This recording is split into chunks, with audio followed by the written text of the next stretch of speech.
Hello welcome dear students, आप सभी का इस नए वीडियो में स्वागत है। तो आज का हमारा टॉपिक है स्टॉपिंग पोटेंशियल और इसके बाद हम क्या करेंगे कि जो आपके पास आइंस्टाइन इक्वेशंस आपने पढ़ी हुई है उसे प्रूव करेंगे। ठीक है, किस तरह से होता है। तो दोनों टॉपिक बहुत इंपॉर्टेंट है, तो होपफुली आप इसे ध्यान से समझेंगे, सुनेंगे। ठीक है, स्टॉपिंग पोटेंशियल क्या है? जैसे कि आपको पता है कि फोटो इलेक्ट्रिक इफेक्ट तब होता है जब किसी फोटो सेंसिटिव मेटल के ऊपर, मटेरियल के ऊपर एक सूटेबल फ्रीक्वेंसी की, ठीक है, लाइट गिरती है। सूटेबल मतलब थ्रेशोल्ड फ्रीक्वेंसी, ज़्यादा उसकी फ्रीक्वेंसी रहती है। जैसे उसके ऊपर वो गिरा, ठीक है, वो लाइट गिरी, ठीक है, जिसकी फ्रीक्वेंसी थ्रेशोल्ड फ्रीक्वेंसी से ज़्यादा है, तो उसको गिरने के बाद क्या हुआ कि जो मोशन होता है, ठीक है, जो फोटो इलेक्ट्रॉन से वो एमिट होंगे और ये इलेक्ट्रॉन एक्सीलरेट करना शुरू कर देंगे टूवर्ड्स द एनोड। ठीक है, क्लियर है। तो उसे क्या बोलते हैं हम, वो जो मोशन उसका हुआ that is called photo electric current. ठीक है, क्या बोलते हैं हम उसे? Photo electric current. क्लियर है। अब क्या होता है कि जो मिनिमम नेगेटिव पोटेंशियल होती है, जो अप्लाइड होती है टू द प्लेट, ठीक है, जो मिनिमम पोटेंशियल अप्लाइड होती है प्लेट के लिए या बोल सकते हैं एनोड के लिए, जिसमें for which the photo electric current becomes zero. ठीक है, जो मिनिमम अप्लाई की गई और उसमें क्या हो जाए, फोटो इलेक्ट्रिक करंट वो क्या हो जाए, जीरो, उसको हम बोलते हैं स्टॉपिंग पोटेंशियल। क्या बोलते हैं उसे? स्टॉपिंग पोटेंशियल या cut off potential. Stopping potential या कट ऑफ पोटेंशियल। क्लियर है। तो क्या होता है, जो मैक्सिमम, ठीक है, तो इसके बाद क्या हुआ कि जो मैक्सिमम काइनेटिक एनर्जी हुई, ठीक है, क्या हुई, ये जो मैक्सिमम काइनेटिक एनर्जी हुई, ठीक है, इट इज ऑलवेज EV0। ठीक है, ये क्या हुआ, ठीक है, equal to the energy acquired by an electron. ठीक है, it is the energy acquired by an electron while passing through a potential difference V0। Clear है, ये हो गया। तो इसके बाद जो हमारे पास हम क्या बोल सकते हैं कि जो काइनेटिक एनर्जी हुई, ठीक है, काइनेटिक एनर्जी, ठीक है, क्या हुई है, maximum kinetic energy, it is directly proportional to the stopping potential, that is V0। Clear है। तो अब है आइंस्टाइन्स फोटो इलेक्ट्रिक इक्वेशन। ठीक है, क्या है ये, किस तरह से निकालेंगे? इसमें क्या हुआ कि 1905, ठीक है, 1905 में आइंस्टाइन ने एक थ्योरी प्रपोज की, ठीक है, जो बेस थी प्लैंक्स हाइपोथेसिस की बेसिस के ऊपर। ठीक है, उन्होंने क्या पोस्टुलेट्स किया था कि जो लाइट होती है it consist of tiny bundle of energies. ठीक है, टीनी बंडल्स ऑफ एनर्जी, और उनको क्या बोला उन्होंने, क्वांटा या फोटोन। क्या बोला उन्होंने, क्वांटा या फोटोन। फिर वो जो फोटोन थे उनकी एनर्जी कितनी होती है, h न्यू। उनकी एनर्जी जो होती है, जो फोटोन कंसिस्ट करेगा एनर्जी, वो क्या होगी, h न्यू। ठीक है, फिर इसके ऊपर वर्कआउट किया गया कि टोटल एनर्जी थी वो कितनी थी, उसकी E is equal to h nu. ठीक है, फिर आइंस्टाइन ने क्या बोला कि जो फोटोन ऑफ एनर्जी, ठीक है, photon of energy h new falls on a metal surface. ठीक है, जब वो मेटल सरफेस के ऊपर गिरता है तो ये एनर्जी दो हिस्सों में डिवाइड हो जाती है, या ये एनर्जी किस तरह से यूटिलाइज करती है। इसका एक पार्ट मेटल सरफेस के ऊपर जो फ्री इलेक्ट्रॉन होता है उनके द्वारा एब्जॉर्ब किया जाता है और वहां से वो एमिट कर जाता है। ठीक है, और जो रेस्ट ऑफ पार्ट जो इसका रह गया एनर्जी का, वो इलेक्ट्रॉन एक्वायर करके उसके साथ वो मूव करना शुरू कर देता है। मतलब उसका एक पार्ट वर्क फंक्शन में यूज होता है। वर्क फंक्शन में क्या हुआ कि वो वहां से इजेक्शन पे आ गया, ठीक है, वहां से इलेक्ट्रॉन इजेक्ट कर गया, एब्जॉर्ब एनर्जी कर लिया और वहां से निकलना शुरू कर दिया, वो वर्क फंक्शन हो गया। दूसरा, जो एनर्जी बच गई वो उतनी एनर्जी को लेके वो वहां से मूव करता है, मतलब वो उसकी काइनेटिक एनर्जी के फॉर्म में रहती है। क्लियर है, क्लियर है। मैथमेटिकली हम ये चीज क्या लिखेंगे, किस तरह से, एजम्पशन आपने पक्का लिखना है। Now according to the law of conservation of energy, आप लिखोगे according to the law of conservation of energy this total energy is equal to work function plus, ठीक है, work function plus half mv square. Work function plus half mv square. ठीक है, work function ले लिया से भाई।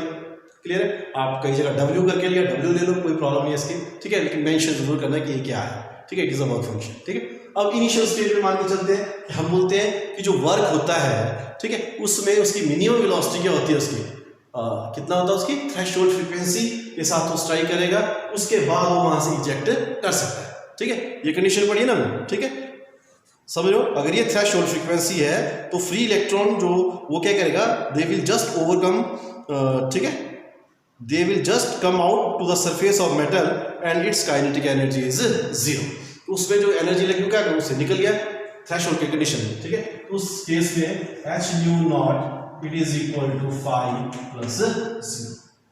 Clear है? क्या हो गया, ये क्या हो गया कि जब हम बोलते हैं कि ये जो फ्रीक्वेंसी है थ्रेशोल्ड फ्रीक्वेंसी हुई, तो उसका मतलब क्या हुआ कि उस समय उसने क्या किया, free electron will just come out to the surface of metal and its kinetic energy is 0। ठीक है, स्टॉपिंग पोटेंशियल वाला जो बताया था, हो गया क्लियर? हो गया। तो इससे क्या निकला, वर्क फंक्शन निकल गया, इसकी वैल्यू यहां पुट करें, so it becomes h nu is equal to h nu naught plus half mv square plus half mv square. ठीक है, अब सिंपल मैथ है, आप क्या करें, साइड चेंज कर दें, it becomes h nu minus h nu naught, so h nu minus nu naught is equal to half mv square. ठीक है, क्लियर है? So half mv square is equal to, इस तरह से half mv square is equal to h nu minus nu naught. ठीक है, इसे क्या बोलते हैं, ये क्या आया हमारे पास, this is called Einstein photoelectric equation. क्या बोलते हैं इसे, kinetic energy, kinetic energy is equal to h nu minus nu naught. ठीक है, nu नॉट, समझ लो, क्लियर? और इस इक्वेशन का आइंस्टाइन फोटोइलेक्ट्रिक इक्वेशन, ये सिंपल सा है, क्लियर है? अब इसके बाद हम बात करते हैं फोटोन की। क्या होता है इसमें फोटोन, अभी मैंने बताया कि ये क्या होता है, एक एनर्जी का जो बंडल ऑफ, जो एनर्जी हमने बोला energy is in the form of, क्या होता है, बंडल ऑफ एनर्जी, जो पैकेट्स हुए उसे क्वांटा बोले या फोटोन बोलते हैं। ठीक है, क्लियर? अब क्या हुआ कि जब स्टडी किया गया था, हमने इंटरफ्रेंस पढ़ा, डाइफ्रैक्शन पढ़ा, पोलराइजेशन पढ़ा, वो सारे वेव नेचर ऑफ रेडिएशन के ऊपर एक्सप्लेन किए। फिर फोटो इलेक्ट्रिक इफेक्ट आया, कॉम्पटन इफेक्ट आया, उनको हमने पार्टिकल नेचर ऑफ रेडिएशन के हिसाब से एक्सप्लेन किया। ठीक है, लेकिन जब रेडिएशन इंटरेक्ट करती है मैटर के साथ to cause the emission of electrons, फिर जो रेडिएशन बिहेव करता है वो ऐसे बिहेव करता है as if it is made up of particles and that particle is called photon. उन पार्टिकल क्या बोला जाता है, फोटोन। क्लियर है? तो फोटोन एनर्जी के पैकेट्स हुए और उनमें एनर्जी कितनी होती है, h nu। कितनी एनर्जी होती है उसकी, h nu। ठीक है, एग्जाम में सिंपली क्या पूछा था कि व्हाट इज फोटोन, और इसको ध्यान से करना क्योंकि इसमें कुछ जो मैं इसकी प्रॉपर्टी अभी बताने वाला हूँ, उस प्रॉपर्टी को ध्यान से सुनना। उस प्रॉपर्टी के ऊपर ही एमसीक्यू बेस्ड होते हैं, वो चाहे बोर्ड एग्जाम हो, चाहे कोई भी कॉम्पिटिटिव एग्जाम हो, वहां पे वो पूछे जाते हैं। क्लियर है? फोटोन क्लियर है? अब हम बात करते हैं इसकी प्रॉपर्टीज की। तो ठीक है, फोटोन्स की प्रॉपर्टी क्या होती है, सबसे मेन, ठीक है, प्रॉपर्टी ये होती है फोटोन की, the rest mass of photon is 0। क्या होता है number 1, rest mass of photon is 0। ठीक है, बहुत सारी प्रॉपर्टीज की मैं आपको ये मेन बता दूंगा, बाकी आप खुद भी देखें इसको। क्लियर? फिर भी कोई प्रॉपर्टी समझ नहीं है तो आप मेरे को बोल सकते हैं। तो मेन क्या है कि rest mass of photon is 0। दूसरा, photon always travel with the speed of light in vacuum. अब आपको पता है स्पीड ऑफ लाइट कितनी होती है, 3 × 10⁸ मीटर पर सेकेंड। ठीक है, कितना होता है, 3 × 10⁸ मीटर पर सेकेंड स्पीड रहेगी इसकी जब ये वैक्यूम में ट्रेवल करेगा। ठीक है, it is the speed of a light. Clear है? रेस्ट मास ऑफ फोटोन कितना हो गया, 0, और energy of photon is h nu। ठीक है, the momentum of photon is E/c या h/λ। ठीक है, फोटोन इलेक्ट्रिकली न्यूट्रल होते हैं।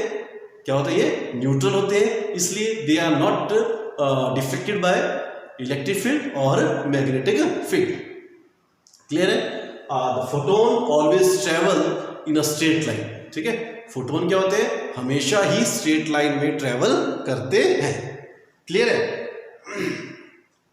क्योंकि wavelength of photon changes in different media, so the velocity of photon is different in different media. ठीक है, वेवलेंथ चेंज होती है उसकी, अगर वेवलेंथ चेंज हुई तो इसका मतलब उसकी वेलोसिटी, उसकी जो एनर्जी है वो भी क्या होती है, ठीक है, जो वेलोसिटी है फोटोन की, ठीक है, velocity of photon is different for different media. Clear हो गया? यहां तक क्लियर हो गया? उसके बाद हम मेन क्या है इसका कि जो आप इलेक्ट्रिकल न्यूट्रल जो टोटल एनर्जी होती है, ये जो टोटल मोमेंटम होता है फोटोन का, they remains conserve when photons collide with matter. Clear है? तो ये कुछ एक प्रॉपर्टीज थी फोटोन की। तो आप इतना सा करें, इनके बेसिक्स के बारे में पढ़ें, और न्यूमेरिकल्स के लिए ये सारी जो डिफरेंट फॉर्म्स है, इसके ऊपर बेस्ड छोटे छोटे न्यूमेरिकल्स हैं, इन्हें आप जरूर करें। ठीक है, तो आइंस्टाइन इक्वेशन और फोटोन, इन दो में से फाइनल एग्जाम में 2 मार्क्स का एक क्वेश्चन 100% पूछा जाएगा। बाकी MCQs के लिए मैंने बोला ये छोटे छोटे क्वेश्चंस हैं जो प्रॉपर्टी है उसको ध्यान से पढ़ना। सो आज इस वीडियो में इतना ही काफ़ी है, कल हम और वीडियो के साथ आएंगे। Thank you very much.